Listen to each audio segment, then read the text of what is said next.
The bus window framed the image with the geometric clarity of a camera lens.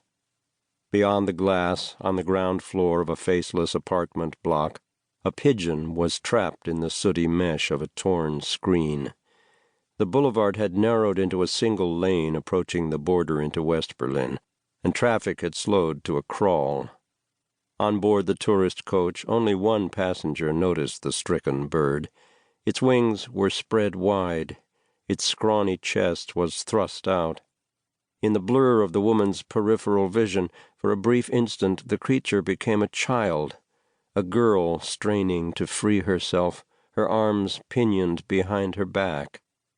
Surprised by the violence of the image, the woman twisted in her seat to watch as long as she could. The pigeon's feathers were snared on the jagged wire. Beneath its claws, dust rose from the concrete windowsill like smoke.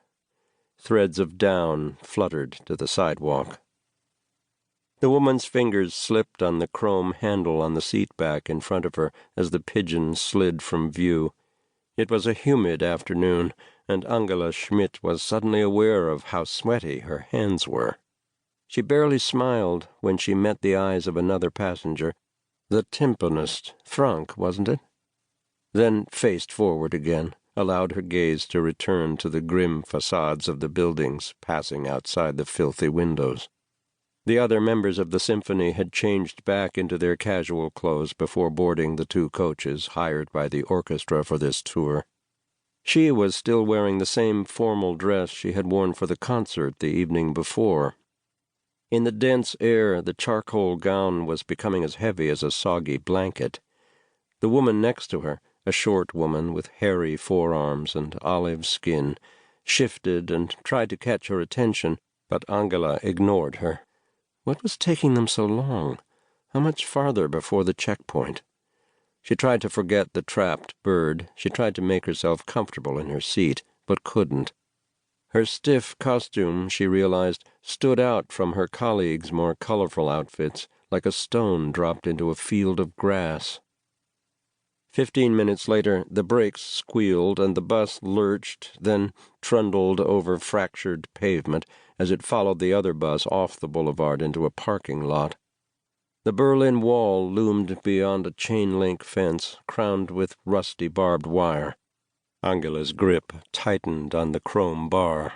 She sat up to get a better view out the front, then instructed herself to relax. If she appeared too nervous, the border police would fasten on her. This wasn't Angela's first visit to East Berlin. She knew the drill. Usually, crossing back into the West, the inspections were cursory. Passport control was managed by a company representative. There were 50 people on this bus at least, half the symphony, too many to question. All she had to do was remain calm. She was a violinist with the Philharmonisches Staatsorchester of Munich. She had been playing the violin since she was 5. She had been with the orchestra for 6 years, since she was 31 years old. She was respected, married to an industrial designer. She and her husband paid their taxes. They lived in an apartment with a spare bedroom, drove a 1967 Mercedes-Benz 250 sedan. All she had to do was relax. Relax. She wiped her hands on her thighs, folded them deliberately in her lap, shook the tension from her shoulders.